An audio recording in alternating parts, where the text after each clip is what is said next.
Live from Fargo and serving you on TV, online, and on the go. This is Valley News Live 10 at 10. After millions around the world made their guess on just what the colors were, the dress is already making a comeback. Good evening, everyone. It is being used in a very surprising way, a serious ad in an effort to draw attention to domestic violence against women.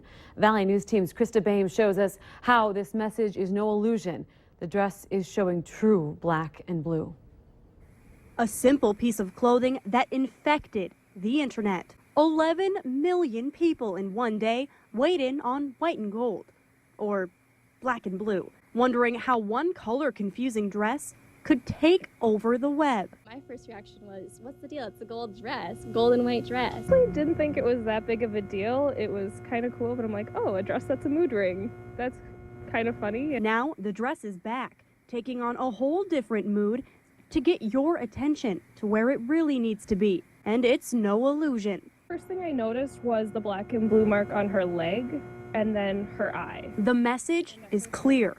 It's being called a disturbing, powerful, and brilliant campaign.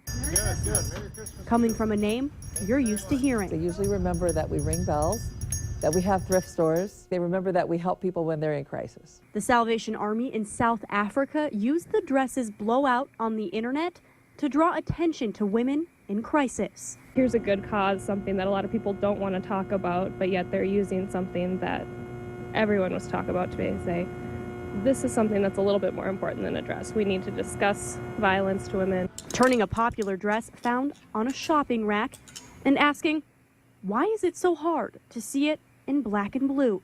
And it's a very glamorous picture, but I think somebody was very wise and saw a way to make it applicable and make people think about some of the things that aren't quite so beautiful in our society. Because it's being covered with white and gold. Krista Bain, Valley News Live. Well, a few hours after the ad went public, the social media that it reached was more than 16 million people. It's Friday. Time to take a look at this week's Valley's Most Wanted. Police say this man, Ronaldo Garcia Jr., is wanted for gross sexual imposition, probation violation, and also failing to register as a sex offender. Call law enforcement if you have any information on Garcia's whereabouts.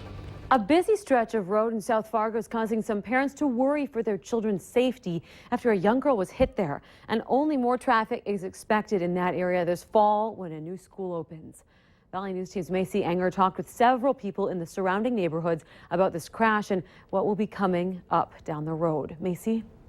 Yeah, Steph, this image behind me is what many people have continued to talk about. Under the tire, a 6-year-old girl's bike. Now, this little girl is still recovering after being hit by a car. She and her aunt were crossing the street on 32nd Avenue South near Essentia Health yesterday when investigators say the driver didn't see her until it was too late. This busy stretch of road, you can feel cars zoom by when you stand on the sidewalk. And this fall, parents and students will see even more traffic with Ed Clapp Elementary School opening. It's very concerning for me to have all that extra traffic in the area. Kids are crossing the street all the time, and it's very concerning to have all that extra people. I'm definitely concerned because the traffic is, there's a lot of traffic, but most of the time either I just pay attention to what we're doing when we're crossing to the library or the park back there. So it's a concern because it's a busy area. Probably more concerned with is the foot traffic, but like I said, we're just going to wait and see. Now, I talked with the Fargo School District, and the school doesn't plan on having crossing guards in the area of Ed Clapp.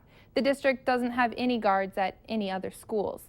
So now might be a good time to start talking with students who will be crossing that busy road about being extra careful. Stephanie? A good thing to start doing, Macy. Thank you. And Fargo police do say, though, they plan on ramping up patrols when school starts and ends. During those times, if officers are not on another call, you'll see patrols in school zones.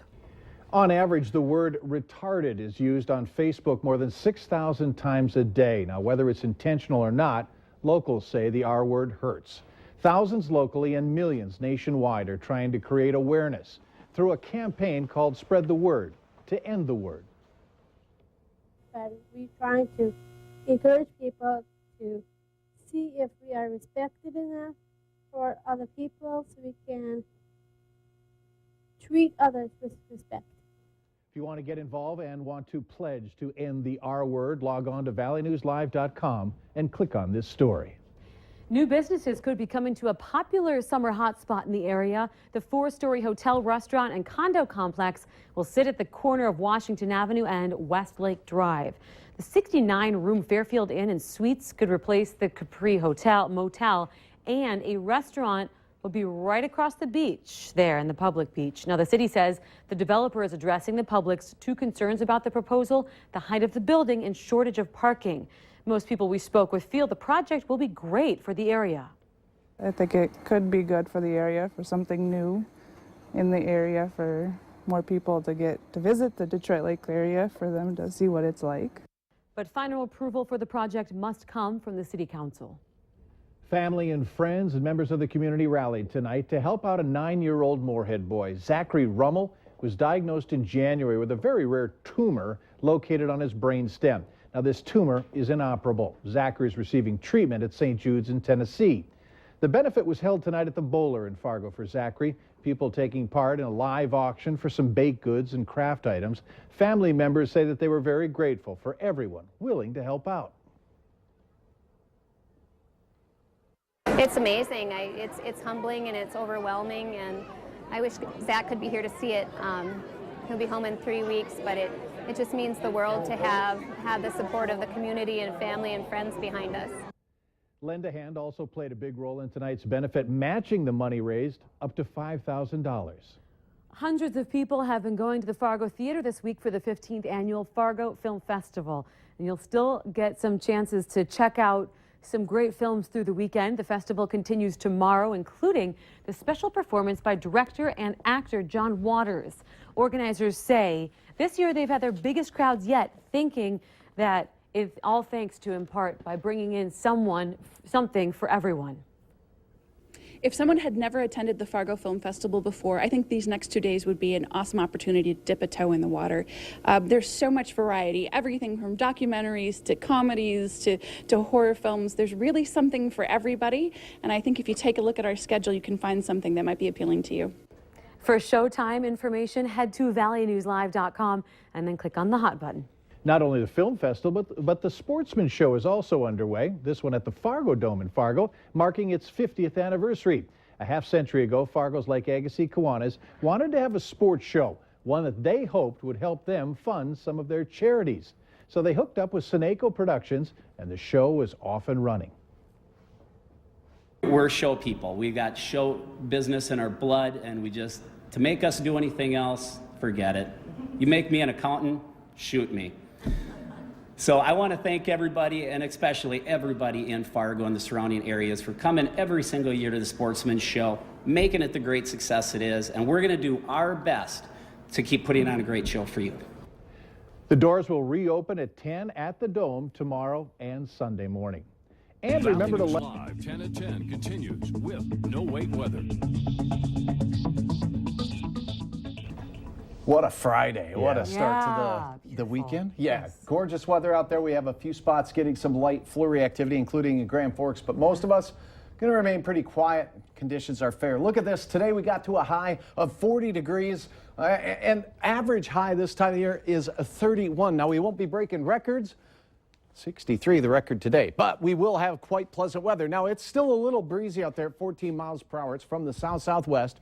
34 degrees on the thermometer. It feels like 25. And taking a look up in Grand Forks, beautiful night out there. 34 degrees, south-southwest wind at 7 miles per hour, so hardly any wind chill to be concerned about.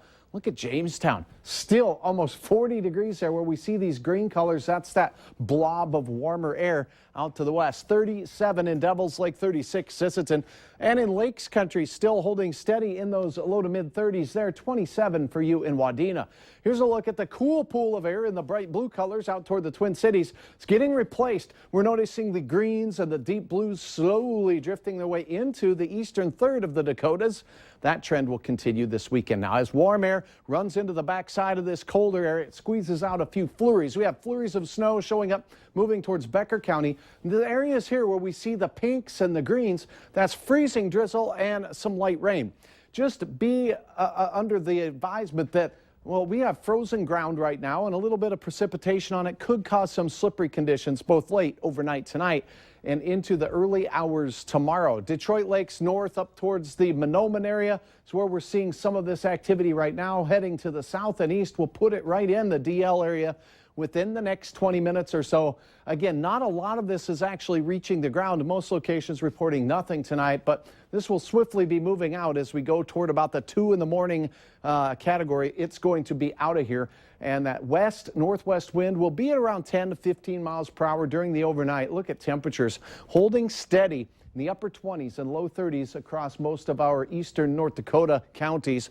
And out to the east, looks like we're going to see temperatures in the mid-20s to start our Saturday morning. By midday, we'll have a mix of clouds and sun across the region, and it looks like the wind will be quite light, so it will feel very pleasant outdoors. Temperatures climbing into the 30s for the afternoon, but late in the afternoon, our forecast model still holding on to a chance for some northern Red River Valley flakes of snow. This will drift south and eastward into the early evening hours and really bring a chance for some slippery roads and under a half of an inch for most locations of additional snowfall. After peaking in the mid-30s again, it'll be a very pleasant day.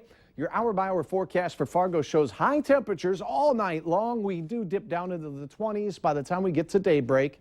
Wind will be from that westerly direction throughout the day, and all in all, it will be quite pleasant. Elsewhere, we're expecting a temperature at 3 in the afternoon on your Saturday in Langdon to be 29, 35, and partly cloudy in Jamestown. Remember the late day chance of flurries across the Northland and into northwest Minnesota with temperatures generally in the upper 20s. And the beat goes on after we move our clocks forward. It'll be 42 on Sunday. A beautiful weekend leads into a very spring-like work week. Temperatures climbing out of the 40s and, yes, into the 50s by the time we get to Tuesday and Wednesday. Taking another look at that 7-day planner, it looks like after Wednesday we're going to cool off, but if we consider 39 cool, then we've lost it. So we better enjoy the next 7 days. Enjoy it. All right, thanks, Hutch. Still ahead for us at 10, is it possible to build a mall bigger than the Mall of America? Possibly. But first, let's take a look at what they call Clinic in a Can.